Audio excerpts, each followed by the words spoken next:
السلام علیکم ورحمۃ اللہ وبرکاتہ۔ الحمد للہ رب العالمین، الصلاۃ والسلام علی رسولہ الکریم، اما بعد فاعوذ باللہ من الشیطان الرجیم، بسم اللہ الرحمن الرحیم۔ ہر قسم کی تعریف، حمد و ثنا، کبریائی اور بڑائی اس اللہ رب العزت کے لیے ہیں جو تمام جہانوں کا پالنے والا رب ہے، اور اسی طرح اس کے آخری نبی محمد رسول اللہ صلی اللہ علیہ وسلم پر بے شمار درود و سلام۔ حمد و ثنا کے بعد میرے بھائیوں اور میری ماں بہنوں، آج میں آپ لوگوں کے سامنے قرآن کی عظمت اور فضیلت اس عنوان کے تحت کچھ باتیں قرآن و سنت کی روشنی میں انشاءاللہ رکھنے کی کوشش کروں گا۔ اللہ تعالیٰ سے ہم دعا کرتے ہیں کہ اللہ میں کہنے سننے سے زیادہ عمل کرنے کی توفیق عطا فرما، آمین یا رب العالمین۔ دیکھیے، اکثر مسلمانوں کو، ہم لوگوں میں سے اکثر لوگ ایسے ہیں جو قرآن کی عظمت کو نہیں جانتے، جو قرآن کی فضیلت کو نہیں جانتے، قرآن کی اہمیت کو نہیں جانتے، قرآن کیسے نازل ہوا، قرآن ہے کیا، قرآن کس لیے نازل کیا گیا، نہیں معلوم ہے، قرآن سے محبت نہیں ہے۔ اسی لیے ہم دیکھتے ہیں آج قرآن سے جیسا تعلق ہونا ہے ویسا نہیں ہے مسلمانوں کا۔ اگر ہم کسی بازار میں جا کر جہاں بھی مسلمان نظر آتے ہیں، اگر ان لوگوں سے سوال کرے، جو بھی خواتین ہوتے ہیں اگر ان لوگوں سے سوال کرے، مردوں سے سوال کرے کہ بھائی آج صبح آپ لوگوں نے قرآن کی تلاوت کی؟ بھائی میری بہن، کیا آج تو نے قرآن کی تلاوت کی؟ کیا آج تو نے قرآن پڑھا؟ اگر یہ سوال لے کر ہم مسلمانوں سے سوال کرتے جائے، جو بھی جہاں بھی نظر آتا ہے، ان میں سے کتنے لوگ ایسے ہوں گے، آپ غور کرو، جو جواب یہ دیتے ہوں گے کہ ہاں ہم لوگوں نے آج قرآن پڑھا؟ کتنے لوگ جواب دیں گے؟ میں سمجھتا ہوں کہ شاید 100 میں سے 10 آدمی وہ بھی بڑی مشکل سے جواب دیتے ہوں گے کہ ہاں بھائی ہم لوگوں نے آج قرآن پڑھا۔ کئی لوگوں کو تو یہ بھی نہیں معلوم کہ قرآن وہ کتنے دن پہلے پڑھے تھے، یہ بھی نہیں معلوم۔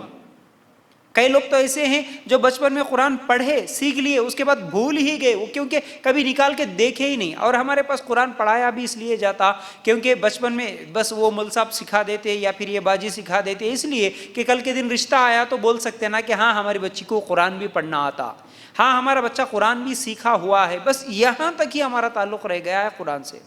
یا پھر زیادہ سے زیادہ ہاں قرآن بولے تو کب یاد آتی بھائی؟ جب مر گیا کوئی تو ہاں میت کے اوپر بخشنے کے لیے، ایصال ثواب کے لیے سپارے دے کے، وہ پارے دے کے سب کے ہاتھوں میں دے کے چلو بھائی پڑھو اب بخشو۔ کوئی مر گیا تو قرآن یاد آتا، خبروں کے اوپر جا کے پڑھنے کے لیے قرآن یاد آتا، قسم کھلانے کے لیے قرآن یاد آتا، جہیز میں دینے کے لیے قرآن یاد آتا۔ اس کے علاوہ ہمارے پاس قرآن کی اہمیت کیا ہے؟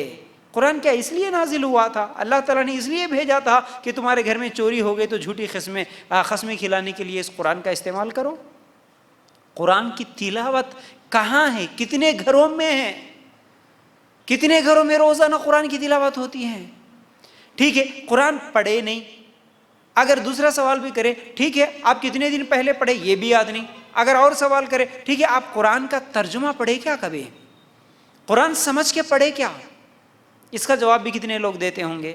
ہمارے ماحول میں تو ایسا پھیلا کے رکھ دیے، نہیں بھی اب قرآن تو تم نہیں سمجھ سکتے، تم ترجمے کے ساتھ بھی نہیں پڑھنا۔ اب اس لیے کوئی ترجمے کے ساتھ پڑھتا ہی نہیں، قرآن سمجھتا ہی نہیں۔ پھر قرآن سے کیا سبق حاصل کرے؟ قرآن سے کیا نصیحت حاصل کرے؟ قرآن سمجھ کے پڑھے نہیں۔ ٹھیک ہے، آپ کو قرآن کتنا یاد ہے؟ اگر یہ سوال کرے آپ کو کتنا قرآن یاد ہے؟ بس وہی بچپن میں جو 4 سورے یا 10 سورے جو سیکھ لیے وہی یاد ہے، اس کے بعد نہیں۔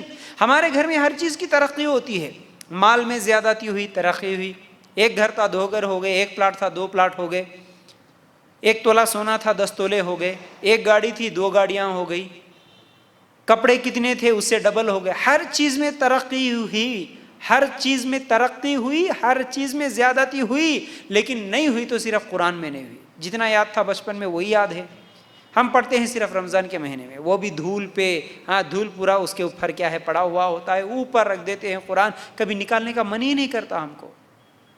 وہی بچوں کے پڑھنے والی کتابیں محراب میں، سیلف میں قریب ہوتے ہیں، جب بھی یاد آیا فوراً نکال کے پڑھ لیتے ہیں ہم، لیکن قرآن اتنا اوپر کہ اسے کبھی نکالنا ہی نہیں ہے، سال میں 1 مرتبہ نکالنا ہے۔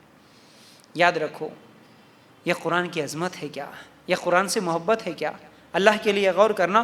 تو یہ اصل میں قرآن دنیا میں سب سے زیادہ پڑھی جانے والی کتاب ہے، لیکن افسوس یہ بھی ہے کہ اسی قرآن کو سب سے کم سمجھ کے پڑھنے والے لوگ ہیں، سب سے زیادہ پڑھتے اسی قرآن کو دنیا میں۔ کوئی کتاب ایسی نہیں ہے جو اس سے زیادہ تلاوت ہوتی ہو، اس سے زیادہ پڑھی جاتی ہو قرآن سے زیادہ، لیکن سب سے کم یعنی سمجھ کے نہیں پڑھتے، سمجھ میں نہیں آتی، پڑھتے لیکن لوگوں کو سمجھ میں نہیں آتی، ایسی کوئی کتاب ہے بولے تو وہ بھی قرآن ہی ہے۔ تو اللہ کے لیے غور کرنا۔ تو بہرحال آج قرآن سے بہت دور ہوتے چلے جا رہے ہم لوگ، قرآن سے بہت زیادہ دور ہوتے چلے جا رہے ہیں، قرآن کو چھوڑ کے دنیاوی تعلیم کے پیچھے بھاگے ہوئے ہیں۔ پڑھو، دنیاوی تعلیم حاصل کرنا کوئی گناہ نہیں ہے، منع نہیں ہے، میں اس کے خلاف بھی نہیں ہوں، اچھے سے اچھی تعلیم دو، انگریزی پڑھاؤ، کانوینٹ اسکول میں پڑھاؤ، کوئی مسئلہ نہیں، انجینئر بناتے، لیکچرر بناتے، ڈاکٹر بناتے، آئی اے ایس بناتے، آئی پی ایس بناتے، بہت اچھی بات ہے، پڑھاؤ، آج بہت زیادہ ضرورت ہے اپنے بچوں کو، لیکن سب سے پہلے قرآن کے علم کے ساتھ ساتھ دنیاوی علم۔ آج بولتے ہیں نا نہیں ہماری بچی ماہر ہے انگلش میں، ہمارا بچہ ماہر ہے انگلش، ایسا بولتا انگریز بھی نہیں بول سکتا ویسا انگریزی بولتا۔ اچھا، بہت اچھی بات ہے بھائی، بہت اچھی بات ہے، انگلش کا ماہر ہے، کمپیوٹر کا ماہر ہے، سائنس کا ماہر ہے، بہت اچھی بات ہے، قرآن کا بھی ماہر بناؤ نا اسے۔ قرآن کا ماہر کیوں نہیں ہے پھر؟ وہ حافظ قرآن بھی ہو، انجینئر بھی ہو، نہیں ہو سکتا کیا؟ ایک طرف قرآن کو سمجھ کے بھی پڑھتا ہو، عالم بھی ہو، اور دوسری طرف اچھا پروفیسر بھی ہو، نہیں ہو سکتا کیا؟ ہو سکتا نا، کیوں نہیں پڑھاتے پھر؟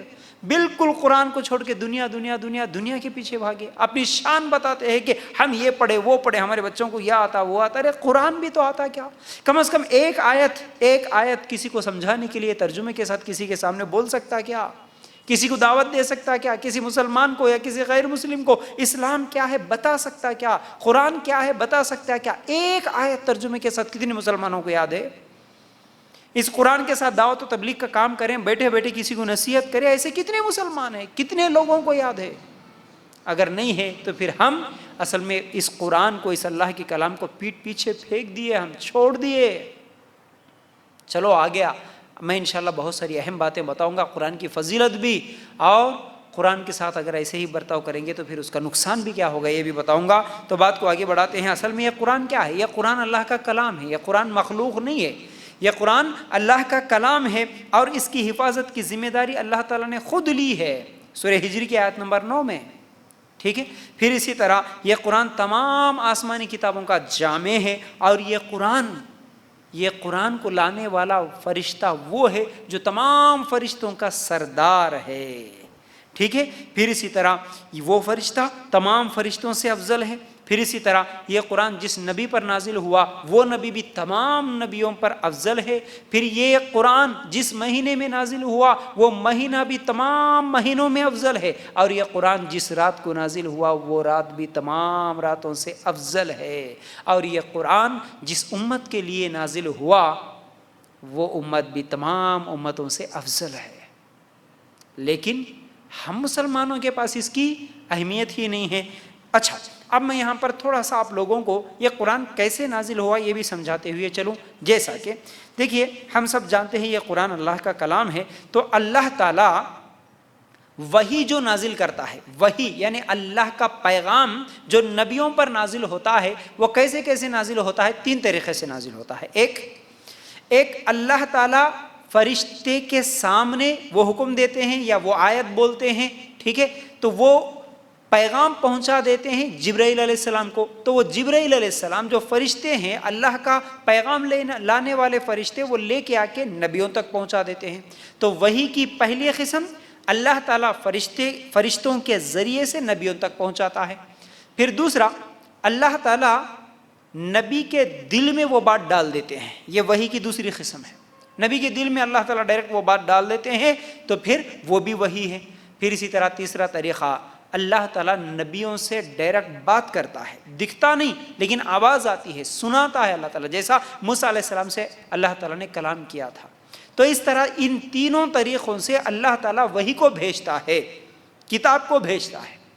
تو اب یہ قرآن بھی جو ہمارے پاس موجود ہے، اس قرآن کو بھی اللہ تعالیٰ نے 23 سال میں نازل کیا، ایک ہی مرتبہ کتابی شکل میں نہیں آئی ہے قرآن، ٹھیک ہے، 23 سال تھوڑا کرتے ہوئے، اور ہر سال جتنا قرآن نازل ہوتا تھا جبرائیل علیہ السلام آتے تھے رمضان کے مہینے میں، اللہ کے رسول صلی اللہ علیہ وسلم کو حفظ کراتے تھے۔ اللہ کے رسول صلی اللہ علیہ وسلم پڑھے لکھے تو نہیں تھے، لیکن جتنا قرآن یاد ہوا ایک سال، پہلا سال کتنی آیتیں کتنی صورتیں نازل ہوئی وہ سب حفظ کراتے، دوسرے سال پھر کتنا قرآن وہ سب حفظ کراتے، تیسرا، اس طرح 23 سال پورے۔ پھر اللہ کے رسول صلی اللہ علیہ وسلم فرماتے ہیں، صحیح بخاری کی روایت ہے، جب آخری رمضان یعنی اللہ کے رسول صلی اللہ علیہ وسلم کی زندگی کا آخری رمضان جو تھا، اس وقت جبرائیل علیہ السلام آئے اور 2 مرتبہ حفظ کرائے۔ تو کیا ہوا؟ قرآن کی حفاظت کیسے ہوئی؟ اللہ کے رسول صلی اللہ علیہ وسلم حفظ کر لیے، اور جیسے ہی قرآن کی آیت نازل ہوتی تھی اللہ کے رسول صلی اللہ علیہ وسلم خود یاد کر لیتے اور صحابہ کو حکم دیتے۔ اب صحابہ 2 طریقے سے اس کو یاد کر لیتے، ایک تو حفظ کر لیتے، یاد ہو جاتا، اور دوسرا لکھ لیتے۔ تو قرآن کیسے حفاظت ہوا اس قرآن کا؟ ایک تو لکھ لیے صحابہ اور دوسرا یاد کر لیے، حافظ قرآن بھی ہے، ٹھیک ہے۔ اب اس طرح صحابہ جتنا قرآن جب بھی نازل ہوا لکھتے گئے۔ اب لکھنے والے صحابہ میں سے مشہور صحابہ ابی بن کعب رضی اللہ تعالیٰ عنہ، زید بن ثابت رضی اللہ تعالیٰ عنہ، اسی طرح معاذ بن جبل رضی اللہ تعالیٰ عنہ، اس طرح کئی صحابہ تھے جو لکھتے تھے، پھر کئی صحابہ جو حافظ قرآن بھی تھے۔ لیکن اللہ کے رسول صلی اللہ علیہ وسلم کے زمانے میں قرآن لکھا تو گیا لیکن ایک جگہ جمع نہیں ہوا۔ اس کے بعد اللہ کے رسول صلی اللہ علیہ وسلم کے انتقال کے بعد ابو بکر صدیق رضی اللہ تعالیٰ عنہ کا زمانہ، دورہ خلافت۔ اب کیا ہوا؟ جنگیں ہو رہی تھی تو کئی صحابہ جو حافظ قرآن تھے وہ شہید ہو رہے تھے، ان کی شہادت ہو رہی۔ تو صحابہ نے آ کے مشورہ کیا، ابو بکر صدیق رضی اللہ تعالیٰ عنہ سے کہا کہ اے ابو بکر، آپ اس قرآن کے تعلق سے آپ کچھ تو عمل کیجئے، یعنی قرآن کو جمع کیجئے۔ اگر ایسے ہی ہم لوگ چھوڑ دیں گے، جتنے حافظ قرآن صحابہ ہیں اگر وہ شہید ہوتے رہیں گے تو پھر بعد میں اس قرآن کی حفاظت کیسے ہوگی؟ یہ قرآن باقی نہیں رہے گا پھر۔ تو ابو بکر صدیق رضی اللہ تعالیٰ عنہ سب سے پہلے تو انکار کر دیے، بولے کہ نہیں، اللہ کے رسول صلی اللہ علیہ وسلم نے جو کام نہیں کیا میں وہ کیسے کر سکتا ہوں۔ لیکن بعد میں پھر صحابہ نے سمجھایا تو سوچا، غور کیا، فکر کیا، پھر اس کے بعد ابو بکر صدیق رضی اللہ تعالیٰ عنہ اس کام کے لیے تیار ہو گئے کہ ہاں بھائی، اگر ایسے ہی چھوڑ دیں گے، حافظ قرآن پورے شہید ہو جائیں گے تو پھر قرآن کیسے باقی رہے گا، اس لیے اس کو ایک جگہ جمع کرنا ضروری ہے۔ زید بن ثابت رضی اللہ تعالیٰ عنہ کی یہ ذمہ داری دی کہ آپ قرآن کو جمع کریں۔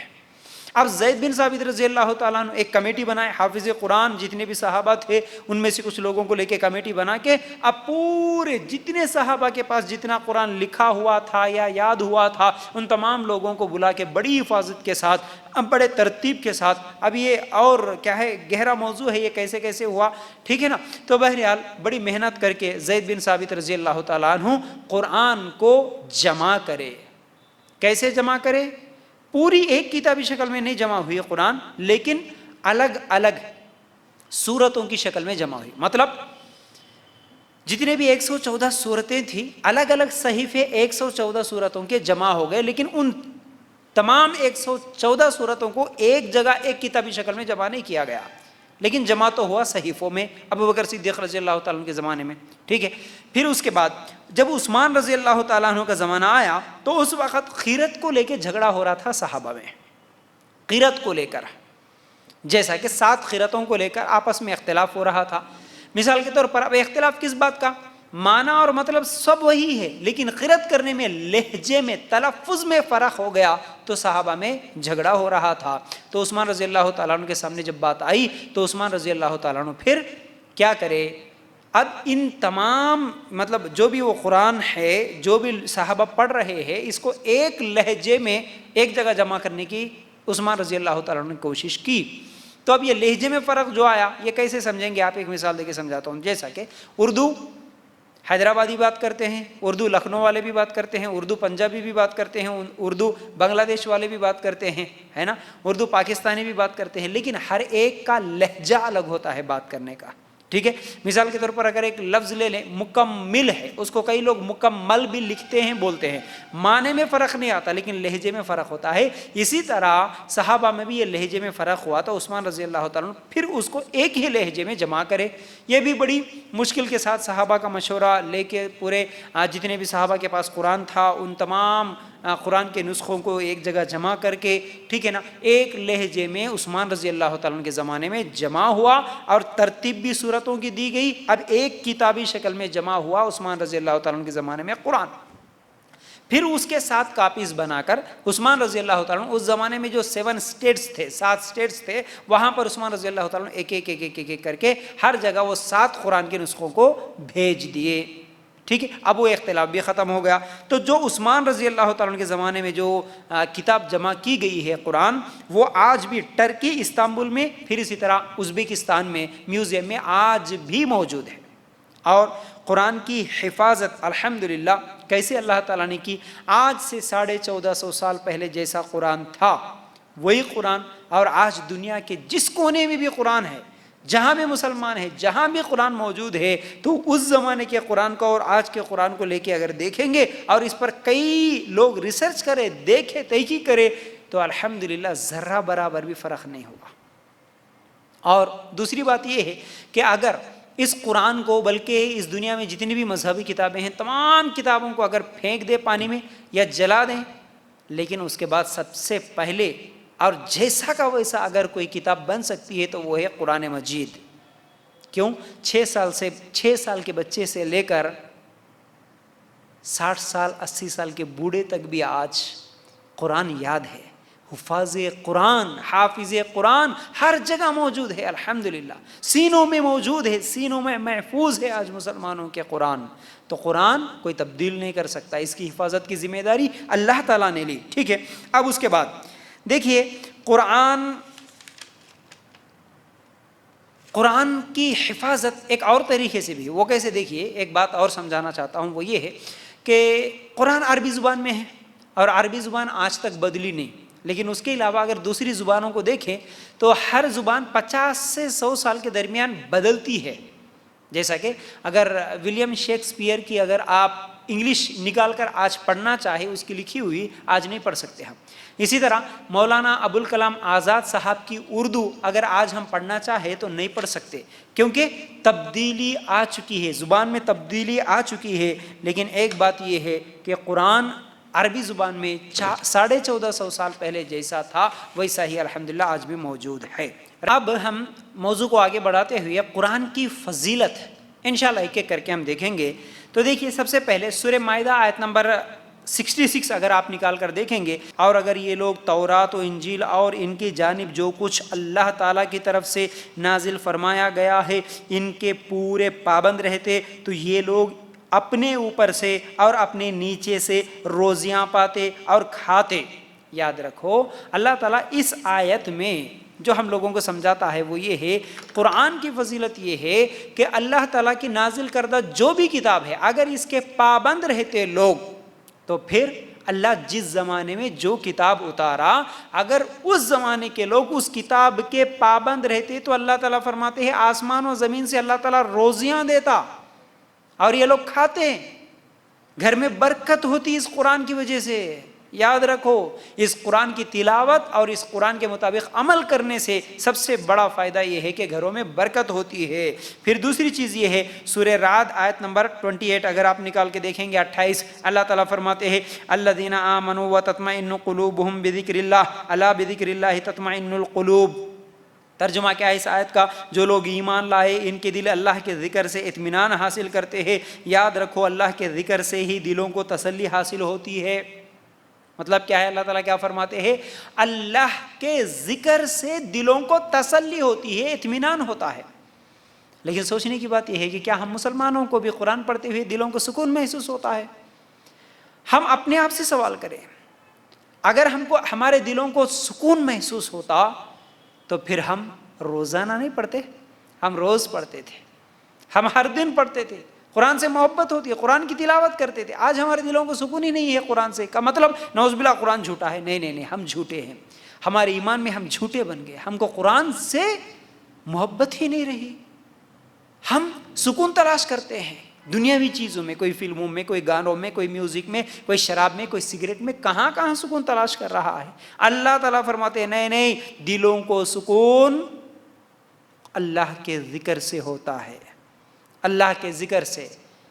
تو یہ بے چینی، یہ بیماریاں، اس کے لیے قرآن ہے الحمدللہ. پھر اسی طرح تیسری چیز سورہ یونس آیت نمبر 57 میں اللہ تعالیٰ فرماتے ہیں یا ایھا الناس قد جاءتکم موعظۃ من ربکم وشفاء لما فی الصدور وہدی ورحمۃ للمؤمنین. اے لوگو تمہارے پاس تمہارے رب کی طرف سے ایک ایسی چیز آئی ہے جو نصیحت ہے اور دلوں میں جو روگ ہے ان کے لیے شفا ہے۔ اللہ اکبر۔ کیا ہوا؟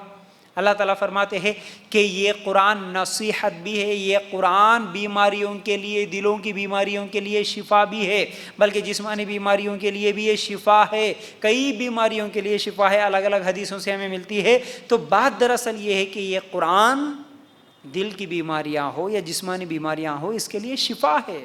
شفا لٹکانے میں نہیں ہے، شفا پڑھنے میں ہے، تلاوت کرنے میں ہے شفا۔ یاد رکھو اس بات کو، ٹھیک ہے؟ پھر اسی طرح اب قرآن کی فضائل اگر ہم دیکھتے چلے جائیں تو ایک فضیلت یہ بھی ہے، یعنی چوتھی فضیلت یہ ہے کہ ہر حرف پہ ہمیں 10 نیکیاں ملتی ہیں۔ کیسے؟ اللہ کے رسول صلی اللہ علیہ وسلم نے فرمایا جو شخص قرآن کا ایک حرف پڑھا اسے ایک ایسی نیکی ملے گی جس کا بدلہ 10 گنا ہے۔ میری مراد یہ نہیں کہ الف لام میم ایک حرف ہے، بلکہ الف ایک حرف، میم لام ایک حرف، میم ایک حرف ہے۔ یہ ترمذی کی روایت ہے۔ قرآن کی ایک ایک آیت پر 10 نیکیاں ہیں۔ قیامت کے دن لوگ ترسیں گے ایک ایک نیکی کے لیے، لیکن اب صرف قرآن نکال کے الف لام میم بس اتنا پڑھے 30 نیکیاں۔ اگر ایک پیج ایک ورق پورا پڑھے تو پھر کتنی نیکیاں ملیں گی؟ روزانہ ایک 5 منٹ یا 10 منٹ اللہ کا کلام تلاوت کرے تو پھر کتنی نیکیاں ملے گی؟ آج نیکیاں کمانے کا موقع ہے، لیکن ہم لوگ چھوڑ دیے اس قرآن کو۔ یاد رکھو قیامت کے دن روئیں گے، پھر کچھ کام نہیں آئے گا، ایک نیکی کے لیے روئیں گے پھر، یاد رکھو۔ پھر اسی طرح 5ویں چیز، قابل رشک وہ آدمی ہیں۔ کیسے؟ اللہ کے رسول صلی اللہ علیہ وسلم نے فرمایا 2 آدمی قابل رشک ہے، جس کو اللہ نے قرآن دیا وہ رات کو تلاوت کرتا، اور دوسرا وہ ہے جسے مال دیا اللہ تعالیٰ نے وہ اللہ کی راہ میں خرچ کرتا ہے۔ صحیح مسلم کی روایت۔ رشک مطلب کسی کی چیز، کسی کی نعمت دیکھ کر مجھے بھی وہ مل جائے، یہ خواہش کرنا۔ یہ خواہش بھی 2 لوگوں کے لیے جائز ہے، مطلب 2 لوگوں کو دیکھ کر۔ کون سا؟ ایک جس کو اللہ تعالیٰ نے علم دیا، قرآن کا علم دیا، وہ خود عمل کرتا، لوگوں کو سکھاتا، اسے فائدہ اٹھاتا، اس کو دیکھ کے یہ بولنا کہ اللہ انہوں کتنا اچھا بیان کر رہے، اللہ انہوں کتنا اچھا سمجھا رہے، اللہ انہوں کتنا اچھا تجوید پڑھ رہے، کیسا پڑھا رہے، لوگوں میں قرآن کی تعلیمات کو عام کر رہے، دعوت و تبلیغ کا کام کر رہے۔ اللہ ویسا قرآن کا علم مجھے بھی دے، میں بھی ویسا محنت کرنا چاہتا ہوں، کام کرنا چاہتا ہوں۔ اس طرح رشک کرنا جائز۔ دوسرا، جس کو اللہ تعالیٰ نے مال دیا وہ اللہ کی راہ میں خرچ کرتا ہے، اللہ مجھے بھی مال دے میں بھی خرچ کروں گا، اس طرح دعا کرنا، خواہش کرنا، یہ جائز ہے، ٹھیک ہے؟ پھر اسی طرح 6ویں چیز یہ ہے کہ قرآن گمراہی سے نجات ہے۔ کیسے؟ نبی کریم صلی اللہ علیہ وسلم نے فرمایا قرآن کا ایک سرا اللہ کے ہاتھ میں، دوسرا تمہارے ہاتھ میں، تم اسے مضبوطی سے پکڑو، کبھی گمراہ نہیں ہوں گے۔ صحیح الجامع میں یہ حدیث موجود ہے۔ مطلب قرآن ایک سرا، جیسا کہ یہ ہے، ایک سرا اگر اللہ کے ہاتھ میں ہے تو دوسرا سرا، اللہ تعالیٰ نے فرمایا قرآن کا ایک سرا اللہ کے ہاتھ میں ہے، دوسرا تمہارے پاس، وہ ہے یہ قرآن، اگر تم اس سے مضبوطی سے پکڑو کبھی گمراہ نہیں ہوتے۔ مطلب قرآن کو مضبوطی سے پکڑے تو کبھی گمراہ نہیں ہوتے، لیکن آج قرآن کو ہی چھوڑ دیا ہم لوگ، اس لیے گمراہ ہے۔ آج ہمارے فلاں عالم نے کہا، ہمارے بزرگوں نے کہا، ہمارے باپ دادا ایسا کرتے آ رہے، پہلے سے کرتے آ رہے، اتنی بڑی جماعت ہے، غلط ہو سکتی کیا؟ یہ ہے فلاں ہے فلاں ہے، لیکن قرآن صحیح ہے، قرآن پکڑے تو گمراہ نہیں ہوتے، یہ کسی کے ذہن میں ہی نہیں آتا۔ یاد رکھو، اس لیے قرآن کو مضبوط سے پکڑو، کبھی گمراہ نہیں ہو سکتے، سیدھے جنت، سیدھا جنت کا راستہ یہ قرآن دکھاتی ہے۔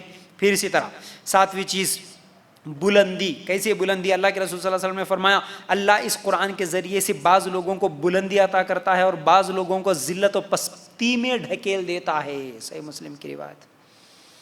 قرآن پڑھو، قرآن کے مطابق عمل کرو، اللہ تعالیٰ بلندی عطا کرتا ہے۔ جیسے صحابہ کے زمانے میں صحابہ بلند تھے، صحابہ کے تعلق سے اس زمانے میں کوئی سوچ بھی نہیں سکتا تھا کہ یہ بھی قوم اٹھے گی، کچھ کرے گی۔ نہیں نہیں نہیں نہیں، صحابہ قرآن کو مضبوطی سے پکڑے، قرآن جہاں بولا بیٹھ جاؤ بیٹھ گئے، کھڑے ہو جاؤ کھڑے ہو جائے، جیسے عمل کرو بولے ویسا کرے، شراب چھوڑو بولے تو چھوڑ دیے، پردہ کرو بولے تو کر لیے، نماز پڑھو بولے تو پڑھ لیے، قرآن جس چیز کو حرام بولا اسے چھوڑ دیے، جس چیز کو حلال اور جائز اور کرنے کا حکم دیا صحابہ اس کو کر گزرے۔ تو اللہ تعالیٰ اس وقت صحابہ کو آدھی دنیا پر حکومت کرنے کی طاقت دیا، قوت دیا، صحابہ کا نام سن کے دنیا والے ڈرتے تھے۔ آج مسلمان ہر جگہ ذلیل ہو رہا ہے، دیکھیں نا آج کیسے کیسے فیصلے ہو رہے، چاہے وہ کشمیر کا فیصلہ لے لو، بابری مسجد کا فیصلہ لے لو، ابھی پردے کے معاملے میں جو فیصلہ آیا، کیسے فیصلے ہو رہے۔ مسلمان کو ڈرنا پڑ رہا، مسلمان کو بھیک مانگنا پڑ رہا، اپنے اسلام پہ عمل کرنے کے لیے بھیک مانگنا پڑ رہا.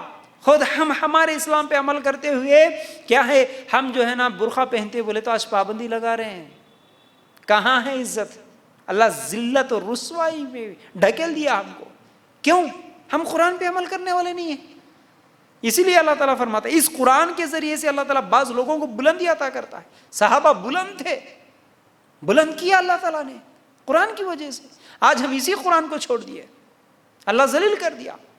ہم آج بازاروں پہ بیٹھ کے واٹس ایپ پہ, فیس بک پہ اسٹیٹس لگاتے ہوئے, ہاں ایک دوسرے کو میسیجز فارورڈ کرتے ہوئے, انہیں یہ فلم نکالا, انہیں یہ کامنٹ کرا, انہیں ایسا کرا, انہیں ویسا کرا, اس کے لیے ہم ایسا کرنا ویسا کرنا. ہم پتہ نہیں کتنے بات ہم بول رہے تھے چورستوں پہ بیٹھ کے. میرا خون کھول رہا, میرے کو یہ کرنا دل بول رہا, وہ کرنا دل بول رہا. ارے کیا بھی کرنا دل بول رہا, لیکن وہ بولنے والا خود اس قرآن کے مطابق عمل نہیں کرتا. قرآن جیسا ایمان رکھو بولا ویسا ایمان ہی نہیں رکھتا. قرآن سب سے پہلے نماز کو فرض کیا, نماز ہی نہیں پڑھتا, روزے نہیں رکھتا, لیکن اسلام کے لیے جان دینے کے لیے تیار بولتا, خود قرآن پہ عمل نہیں کرتا. اللہ تعالیٰ اس حدیث میں کیا بول رہے ہیں؟ اللہ کے رسول صلی اللہ علیہ وسلم نے فرمایا اللہ اس قرآن کے ذریعے سے بلندی, مطلب قرآن کے مطابق تم عمل کرو اللہ ضرور بلند کرتا. تم قرآن کے خلاف گئے, قرآن کے خلاف جا کے آج شرک میں تم پڑے ہوئے ہو, بدعتوں میں تم پڑے ہوئے ہو, حرام کاریوں میں تم پڑے ہوئے ہو, زنا کاریوں میں تم پڑے ہوئے ہو, شراب تم پیتے ہو, نمازوں کو چھوڑ کے بیٹھنے والے تم ہو, روزوں کو چھوڑ دیتے ہو, قرآن کی تلاوت نہیں کرتے ہو, حرام کاری سود میں ملوث ہو, ایسے کتنے گناہ کر لیتے ہیں, پھر بولتے کہ نہیں میں اسلام کے لیے یہ کرتا ہوں, آج یہ کافر ایسا کر رہا, وہ غیر مسلم ایسا کر رہا. نہیں بھائی, اللہ کی مدد آتی, اللہ بلند کرتا. صرف تمہاری باتوں کی وجہ سے, تمہارے جذبات کی وجہ سے اللہ بلندی اللہ دیتا ہے, طاقت و قوت اللہ دیتا ہے. کب؟ جب تم قرآن کے مطابق عمل کرنے والے بنو. کہاں ہے ہمارے پاس یہ عمل کا جذبہ؟ ہمارا جذبہ تو ایسے ہو گیا, سورہ بقرہ آیت نمبر 85 نکال کے دیکھو. افتؤمنون ببعض الکتاب وتکفرون ببعض بول کے اللہ تعالیٰ نے کہا. کیا ہے اس کا مطلب؟ کتاب کے کچھ حصے پر تو تم عمل کرتے ہو اور کچھ حصے کو چھوڑ دیتے ہو, اس سے کفر کرتے ہو. یہ تمہاری حالت ہو گئی آج. تو اللہ تمہیں ذلیل نہیں کرے گا تو کیا کرے گا؟ تو یاد رکھو اس بات کو. پھر اسی طرح فرشتوں کے ساتھ ہوں گے. قرآن کی فضیلت میں ایک فضیلت یہ ہے, نبی کریم صلی اللہ علیہ وسلم نے فرمایا قرآن کا ماہر, قرآن کے لکھنے والے معزز اور پاکیزہ فرشتوں کے ساتھ ہوگا, اور جو قرآن کو اٹک اٹک کے پڑھتا ہے اس کے لیے تو دوہرا اجر ہے. اللہ اکبر. ترجمہ کیا ہے اس آیت کا, اس حدیث کا؟ کیا سمجھ میں آیا؟ قرآن کا جو ماہر ہوتا ہے, اللہ تعالیٰ اس قرآن کے ماہر کو قرآن لکھنے والے معزز فرشتوں کے ساتھ اٹھاتا ہے, فرشتوں کے ساتھ رہتا ہے وہ, اور قرآن اٹک اٹک کے پڑھنے والا اس کے لیے تو ڈبل اجر ہے. ٹھیک ہے. پھر اسی طرح نویں چیز یہ ہے کہ خبر کے سوالات میں کامیابی اس کو حاصل ہوتی ہے جو قرآن پڑھتا ہے. کیسے؟ اللہ کے رسول صلی اللہ علیہ وسلم نے فرمایا جس نے اللہ کی کتاب پڑھی, ایمان لایا.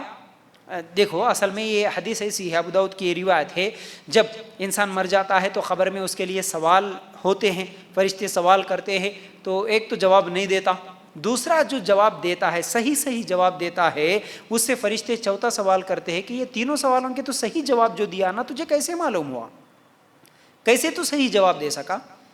تو اس وقت وہ کہتا ہے کہ میں نے قرآن پر ایمان لایا اور قرآن کی میں نے تصدیق کی, پھر قرآن کو میں نے پڑھا. قرآن پڑھنے سے, قرآن پر ایمان لانے سے, قرآن کی تصدیق کرنے سے وہ تینوں سوالوں کے جواب ملے. کیا ہم قرآن پر ہمارا ایمان جیسا رہنا ویسا ہے؟ ٹھیک ہے. اگر قرآن پر ایمان ہے تو کیا قرآن کی تلاوت ہم کرتے ہیں؟ کیا ہم قرآن کی تصدیق کرتے ہیں؟ قرآن کی ہر آیت کو سمجھ کے پڑھے کیا تصدیق کرنے کے لیے؟ یاد رکھو اس بات کو. اگر خبر میں صحیح جواب دینا چاہتے ہو تو قرآن پڑھو, تلاوت کرو, قرآن سمجھو. ٹھیک ہے.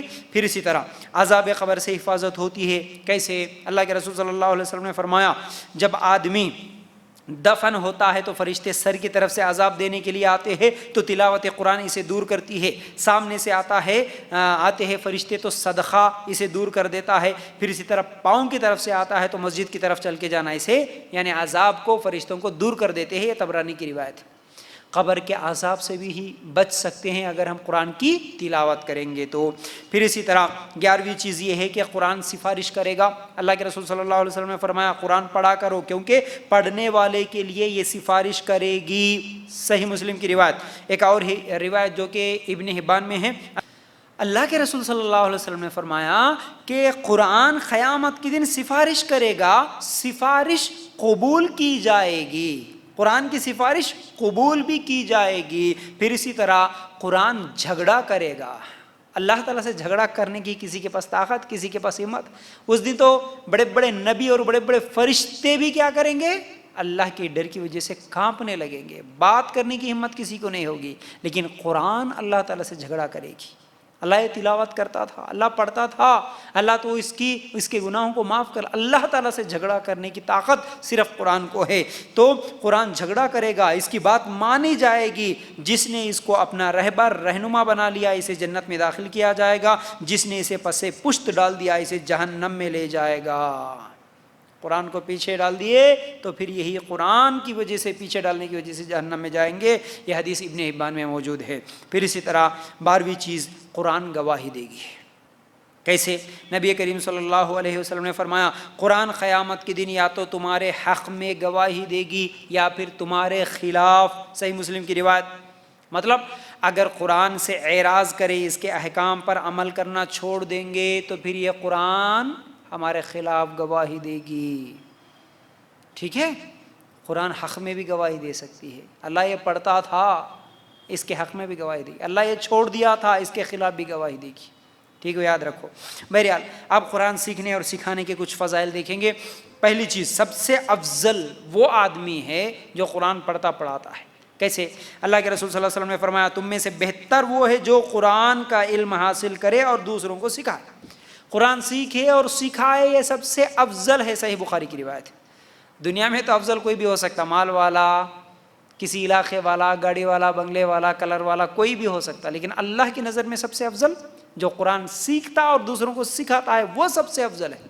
پھر اسی طرح دوسری چیز، 4 نعمتیں ملیں گی اسے۔ کیسے؟ اللہ کے رسول صلی اللہ علیہ وسلم نے فرمایا اللہ کے گھروں میں لوگ جمع ہو کر جب تلاوت کرتے ہیں، ایک دوسرے کو پڑھتے پڑھاتے ہیں تو اللہ کی طرف سے سکینت نازل ہوتی ہے، اللہ کی رحمت ڈھانپ لیتی ہے، فرشتے گھیرا ڈال لیتے ہیں، اللہ ان لوگوں کا ذکر ان فرشتوں کے پاس کرتا ہے جو اللہ کے ہاں موجود ہے۔ صحیح مسلم کی روایت۔ 4 نعمتیں اس حدیث میں۔ اللہ تو اگر ہم دنیا میں قرآن کی تلاوت کرتے ہیں، پڑھتے پڑھاتے ہیں تو اللہ تعالیٰ ہمارا ذکر ان فرشتوں کے سامنے کرتا جو اللہ کے پاس ہے۔ کتنی بڑی بات ہے، کتنی بڑی بات ہے۔ اگر کوئی دنیا والا، کوئی لیڈر، کوئی ایم ایل اے، کوئی کارپوریٹر اگر کبھی ہمارا نام لیا کسی کے سامنے، ہم کو اگر بعد میں معلوم ہوا کہ نہیں بھائی فلاں ایم ایل اے صاحب تمہارا نام لیے بولے تو کتنا خوش ہو جاتے ہیں۔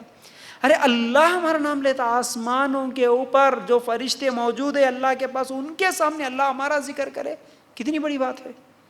تو قرآن سیکھنا، قرآن سکھانے کی یہ فضیلت ہے۔ پھر اسی طرح تیسری چیز، فرشتے بھی محبت کرتے ہیں۔ کیسے؟ صفوان بن آسال رضی اللہ تعالیٰ عنہ کہتے ہیں کہ میں نبی کریم صلی اللہ علیہ وسلم کے پاس ایک مرتبہ گیا اور کہا کہ میں علم حاصل کرنے کے لیے حاضر ہوا ہوں، تو نبی کریم صلی اللہ علیہ وسلم نے فرمایا مبارک ہو، مبارک ہو طالب علم کو فرشتے اپنے پروں سے گھیر لیتے، پھر ایک دوسرے پر سوار ہو جاتے حتیٰ کہ آسمانی دنیا تک پہنچ جاتے۔ فرشتے طالب علم سے اس لیے محبت کرتے کہ جو علم طالب علم حاصل کرتا ہے فرشتے اس علم سے محبت کرتے۔ صحیح مسند احمد کی روایت ہے، فرشتے اس سے محبت کرتے ہیں جو علم سیکھتا ہے۔ کیوں محبت کرتے؟ کیونکہ فرشتوں کو اس علم سے محبت ہے جو علم یہ سیکھ رہا، مطلب قرآن سے محبت ہے، تو قرآن سیکھنے والے سے فرشتے بھی محبت کرتے ہیں۔ کتنی بڑی بات ہے۔ پھر اسی طرح چوتھی چیز، ہر چیز استغفار کرتی ہے، اس کے لیے دعائیں کرتی ہے جو علم سیکھتا ہے۔ کیسے؟ اللہ کے رسول صلی اللہ علیہ وسلم نے فرمایا اللہ لوگوں کو بھلائی سکھانے والوں پر، یعنی قرآن سکھانا، اچھی باتیں سکھانا، لوگوں کو بھلائی سکھانے والوں پر اپنی رحمت نازل کرتا، فرشتے بھی رحمت کی دعائیں کرتے، زمین و آسمان کی ہر مخلوق بلکہ بلوں میں رہنے والی چمٹیاں، سمندروں میں رہنے والی مچھلیاں تک اس کے لیے رحمت کی دعا کرتی ہے۔ ترمذی کی روایت ہے، ابن ماجہ کی روایت میں استغفار بھی کرتے ہیں ان کے لیے۔ اللہ اکبر، چمٹیاں تک، زمین و آسمان کے ہر مخلوق، مچھلیاں تک ہمارے لیے دعائیں کرے، ہمارے لیے استغفار کرے، کتنی بڑی بات ہے۔ ہم تو بولتے ہیں نا لوگوں کو جی ہمارے لیے دعا کرو، ہمارے لیے دعا کرو، انہوں کرتے نہیں معلوم، لیکن ہر چیز، ہر مخلوق ہمارے لیے دعا کرنے کے لیے تیار ہے۔ وہ کب؟ جب اگر ہم قرآن سیکھیں اور دوسروں کو سکھائیں گے تو، ٹھیک ہے۔ پھر اسی طرح قرآن سیکھنا سکھانا یہ مجاہد کے برابر ہے، کیسے؟ جہاد کرنے والے کے برابر ہے۔ پانچویں چیز، اللہ کے رسول صلی اللہ علیہ وسلم نے فرمایا جو بھلائی سیکھنے سکھانے کی غرض سے میری اس مسجد میں آئے تو اس کا درجہ مجاہد فی سبیل اللہ کے برابر ہے۔ ابن ماجہ کی روایت ہے۔ اللہ کی راہ میں جہاد کرنا بہت بڑی بات ہے، لیکن اس کے برابر ثواب ملتا ہے قرآن سیکھے اور سکھائے تو، ٹھیک ہے۔ پھر اسی طرح چھٹویں چیز یہ ہے، یہ صدقہ جاریہ ہے۔ نبی کریم صلی اللہ علیہ وسلم نے فرمایا مرنے کے بعد نفع پہنچانے والی چیزیں یہ ہے، کون کون سی؟ ایک علم جو اس نے دوسروں کو سکھایا اور پھیلایا، مطلب وہ جب زندہ تھا اسی وقت جتنے لوگوں کو قرآن سکھایا، علم سکھایا، حدیثیں سکھایا، قرآن کی صورتیں سکھایا، تجوید سکھایا، جو بھی علم اس نے اپنی زندگی میں دوسروں کو سکھایا اس کا مرنے کے بعد بھی ثواب ملے گا۔ دوسرا، نیک اولاد جو اس نے پیچھے چھوڑی، اگر اولاد کو نیک بنائے، اچھے اخلاق والے بنائے، دیندار بنائے، تو پھر وہ اولاد کیا کرے گی؟ 5 ٹائم نماز بھی پڑھے گی، اور پھر اس مرنے والے ماں باپ کے لیے وہ دعائیں بھی کرے گی۔ اب جتنی بھی نیکیاں اولاد کریں گی اس کا ثواب ڈائریکٹ اللہ تعالیٰ خود بخود اپنے اس کے ماں باپ کو پہنچا دیتا ہے، ٹھیک ہے۔ تو نیک اولاد کی صحیح تربیت کرے تو پھر اس کا برابر ثواب ملتا ہے۔ اب اس کو الگ سے بولنے کی ضرورت نہیں پڑتی کہ یہ میرے ماں باپ کے لیے ثواب، یہ میرے ماں باپ کے لیے میں یہ خیرات کر رہا ہوں، میرے ماں باپ کے لیے کپڑے در، کچھ بھی۔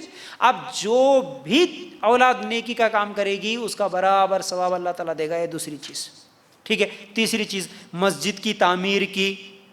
چوتھی چیز، علم کا کسی کو وارث بنایا۔ پانچویں چیز، مسافر کے لیے آرام گاہ تعمیر کیا۔ چھٹویں چیز، نہر جاری کی۔ ساتویں چیز، صدقہ جو اپنے زندگی اور صحت کی حالت میں نکالا۔ تو مطلب کیا ہے؟ اگر دنیا میں ہی زندہ رہے، جب اگر کہیں پر پانی کا انتظام کر دیا، کہیں پر درخت کا انتظام کر دیا، کہیں پر لوگوں کے لیے، انسانیت کے لیے فائدے مند رہے ایسا کوئی کام کر دیا، کہیں پر مسجد بنا دیا، کہیں پر قرآن خرید کے دے دیا، علم سکھا دیا، ان تمام چیزوں کا اس کو ثواب برابر ملتا رہے گا۔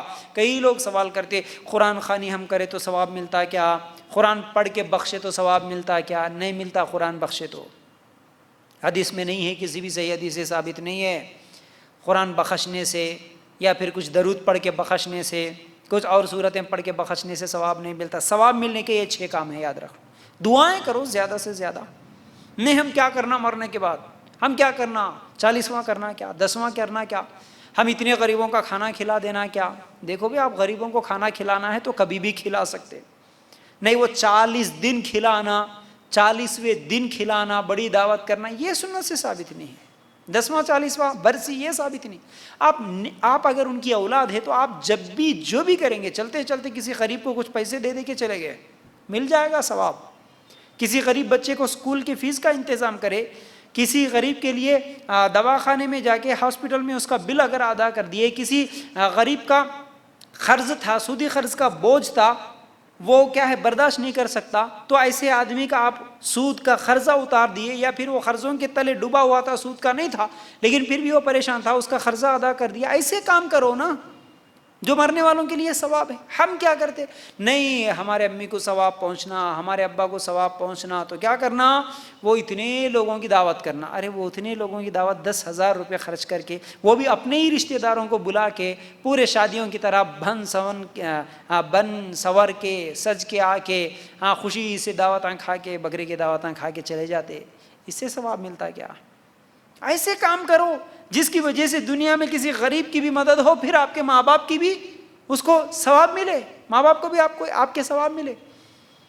ہم فضول چیزوں میں پیسے لگا دیتے ہیں، تو تھوڑا سوچو سمجھو، ان تمام چیزوں کا ثواب ملتا ہے، لیکن اس کے لیے اگر تم دن خاص کرے، وقت خاص کرے، اسی وقت دینا، اسی دن دینا، یہی چیز دینا، تو پھر یہ غلط ہے، ٹھیک ہے۔ اچھا اب کیا ہے 7ویں چیز؟ جنت میں درجات بلند ہوتے ہیں قرآن سیکھنے سے، قرآن پڑھنے سے۔ کیسے؟ اللہ کے رسول صلی اللہ علیہ وسلم نے فرمایا قیامت کے دن صاحب قرآن سے کہا جائے گا قرآن پڑھتا جا اور بلندی کی طرف چڑھتا جا، یعنی جنت کی سیڑھیاں چڑھتا جا، اور تیری منزل وہی ہے جہاں تیری آخری آیت ختم ہوگی۔ مسند احمد کی روایت۔ مطلب دنیا میں ہم جتنا قرآن سیکھے، جتنا یاد کرے، اللہ تعالیٰ کل قیامت کے دن کہیں گے یہ جنت کی سیڑھیاں ہیں، یہ درجات ہیں، 100 درجات ہیں۔ ہم بولتے ہیں نا دنیا میں کسی کی اونچی عمارت دیکھ کے، بڑی بلڈنگ دیکھ کے، ارے کتنی بڑی ہے بھائی، کتنا اونچا ہے بھائی، کتنا عالی شان ہے بھائی، جنت میں بھی درجات ہے۔ تو اللہ تعالیٰ بولیں گے قیامت کے دن چڑھو، اب تم کو قرآن پڑھنا آتا نا، کتنا یاد ہے، اب یہاں سے پڑھتے جاؤ، جنت کی سیڑھیاں چڑھتے جاؤ، جہاں تمہارا قرآن ختم ہوگا وہیں پر تمہاری منزل۔ اگر تمہارے سے زیادہ کسی اور کو قرآن یاد ہے، وہ اس سے بھی زیادہ اونچی منزل پہ جائے گا، اگر اس سے زیادہ کسی اور کو یاد ہوگا قرآن تو وہ اس سے بھی زیادہ اونچی منزل پہ ہوگا۔ یہ ہے قرآن یاد کرنے کی فضیلت، ٹھیک ہے۔